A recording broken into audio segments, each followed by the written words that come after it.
So no, this is not clickbait. There was actually a ninja within the Hidden Leaf Village who could take on both Shisui Uchiha and Itachi Uchiha at the same time, and in this video we're going to delve deep into his fascinating story. Mukai Kohinata was a Jonin and Anbu member of the village hidden in the leaves who was first introduced within the Itachi novels, but the usual lofty tags of being an Anbu member and Jonin don't do him justice, but we'll get to that in just a minute. But first, I think it's best to discuss what purpose Mukai Kohinata served within the Itachi novels, which, as we've talked about in previous videos, were produced in a similar fashion to how the Boruto manga is made, so everything we discuss in this video is canon. But, getting back to the topic, Mukai Kohinata served as an interesting subplot enemy to Itachi Uchiha within the Itachi novels, and it wasn't because his character had a heartbreaking backstory or an 11-tailed Rinnegan-bearing demon inside of him, because Mukai Kohinata had none of what I just mentioned. Rather, Kohinata was constantly shown to be a family man first and foremost. He was married with 2 children and had a wife who he loved dearly, and he constantly reminded us of the prior. Rather, what made him so interesting was 2 aspects. The initial one being Mukai Kohinata's fighting style. Mukai's family split from the Hyuga clan several generations before his birth, and many, including Shisui Uchiha, assumed that his bloodline was too diluted to possess the Byakugan, but Mukai did in fact have a Byakugan in his left eye through a genetic throwback. And thanks to Byakugan, Mukai Kohinata had access to the gentle fist technique. Now, I know a lot of people will say big deal, any Hyuga member can practically do that technique, but let's add the drunken fist technique which we've seen Rock Lee use against Kimamoro to that equation as well, because Mukai Kohinata incorporated something very similar to it by always consuming alcohol before a fight, with the only different factor contrasting the drunken fist and Kohinata's fighting technique being Kohinata also smoking before engaging an opponent. So right off the bat, this guy was a freak. A drunken fist, Rock Lee, Neji, gentle fist hybrid of some sort. And Mukai Kohinata was so successful and powerful as a Jonin and Anbu that he earned the trust of the 3rd Hokage and was seemingly told enough substantial secrets about the village that nations were willing to pay a pretty sum for Mukai Kohinata's cooperation. Which leads on to the second aspect of what made Mukai Kohinata so interesting. Mukai was in fact a double agent and was selling info of the village to the village hidden in the mist. And while Mukai Kohinata wasn't someone who resented the village, when one of his 2 children became sick, through Mukai's financial struggles to afford his son's treatment, he had to make a decision: his family or the village. And this was just amazing storytelling to me because it paralleled Itachi's situation at the time. Both had to choose between their family or their home. Mukai Kohinata in regard to Itachi Uchiha was the flip side of the same coin. And this is where the plot thickens, because Danzo, through unknown means, had found out that Mukai Kohinata was a traitor. And Danzo, being Danzo, was able to turn a disadvantageous situation into an opportunity. So around the time Danzo had found out about Mukai Kohinata's betrayal, Itachi had already caught the eye of the village higher up, with Danzo personally requesting Itachi to be allowed to apply for the Anbu, which was a huge deal since Itachi was only 11 at the time and the minimum required mandates you having to be 13. In fact, Danzo was so obsessed with Itachi that he faked his age by 1 year to cause less of an uproar when allowing Itachi to apply to the Anbu. The only problem for Itachi to join the Anbu, he was required to complete a mission. And within this instance, Danzo had ordered Itachi to choose a ninja of his choice to join him in assassinating Mukai Kohinata.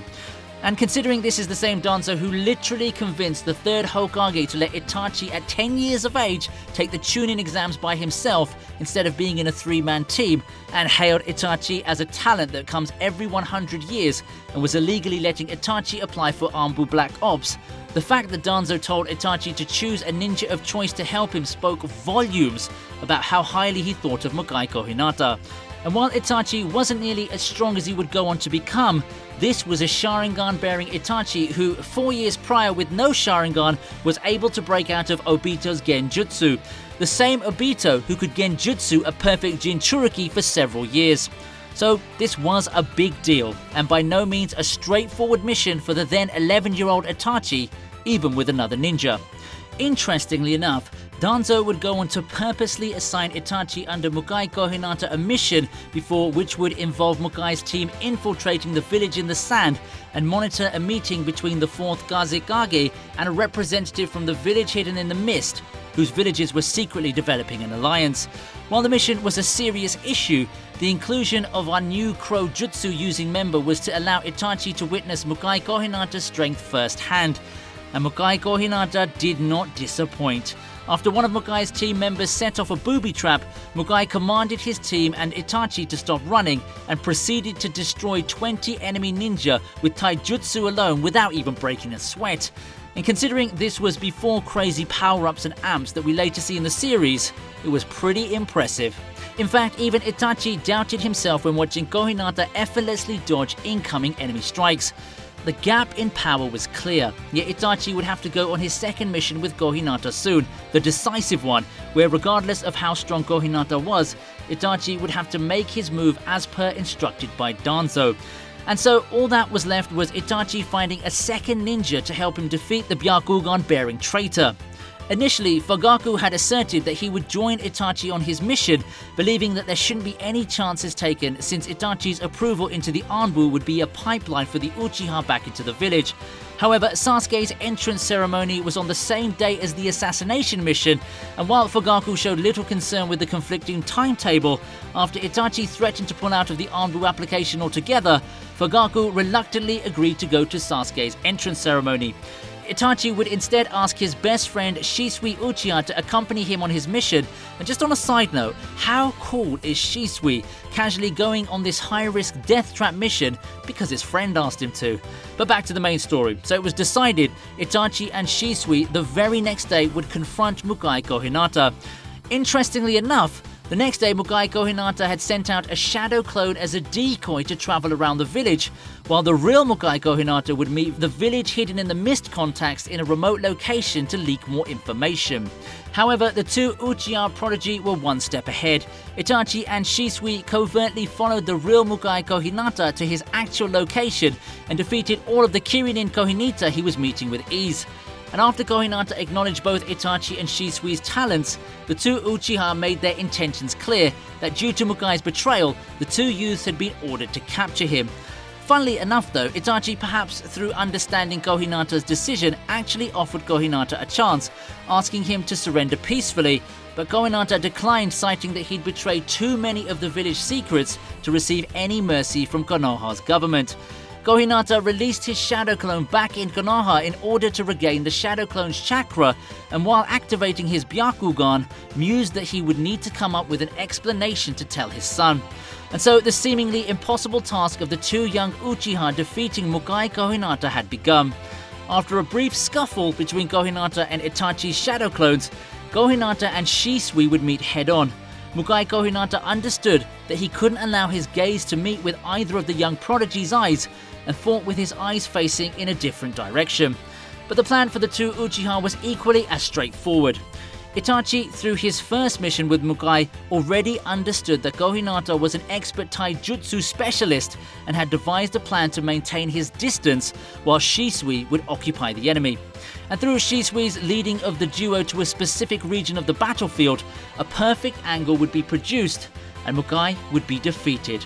But Mukai would go on to compromise such train of thought by seeing through the strategy. After Shisui's movements became apparent that he was leading them to Itachi, Mukai would eventually figure out and invade Itachi's space and strike Itachi's chakra points with the 8 trigram 64 palm jutsu.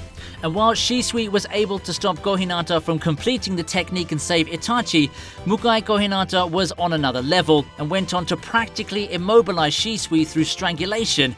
It was over if the two shinobi of the leaf were out of ideas, but luckily Shisui had one last trick up his sleeve.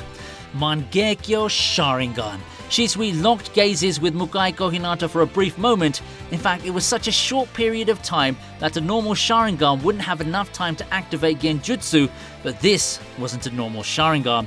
Mukai Kohinata had been caught in Shisui's Genjutsu. It was over. Shisui's Mangekyo visual prowess was the deciding factor. But just because the fight was over, doesn't mean that the story was over.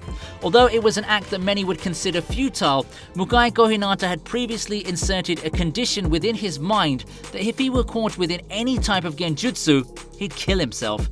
And so he did. Rather than doing what Shisui instructed, Mukai had sliced his own stomach and was on the verge of death.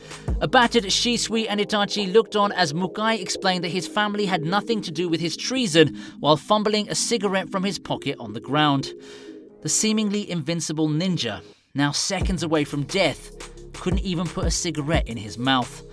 And perhaps through understanding Mukai's reasoning for turning his back against something he loved, Itachi goes out of his way to pick up the cigarette from the floor and places it between Mukai's lips. Shisui would go on to abide by Mukai's faint call for a light, pulling the lighter from Mukai's pocket and holding the flame towards the end of the cigarette. Mukai mustered up one last sentence towards the two Uchiha. "This is how a ninja dies, you know. I'll be waiting for you over there." And it was finally over. The tale of Mukai Kohinata had concluded. And what a ride it was. While this subplot was perhaps nothing more than Itachi's introduction to the Mangekyo Sharingan, it gave us a real in-depth rise and fall of a powerful, quirky character in Mukai Kohinata, who was a parallel to one of the most complex personalities within the Naruto series in Itachi Uchiha. Moreover, the ending of Kohinata had a similar feeling in regard to the conclusion of the Zabuza arc. It was like, forget the fact that we're ninja and just try to kill each other, let's just be decent humans and help you in any way you can as you pass away. You earned our respect and deserve that much for being such a strong opponent. And my gosh, was Mukai Kohinata strong. Anyway guys, that's it for now. Let me know what you think. Should Mukai Kohinata have been animated back within Naruto's Shippuden's loose anime adaptation of the Itachi novels arc? And would Kohinata have been able to defeat a Mangekyo Sharingan Shisui if it was a one-on-one fight? Let me know in the comments section below. And if you like this content, then please smash that like button and subscribe. It would mean a lot as I upload weekly, and I'd love to see you back for next week's video. Trust me, it's going to be a good one. In any event, this is Studio Kaboom. I hope you have a wonderful day and stay safe wherever you are.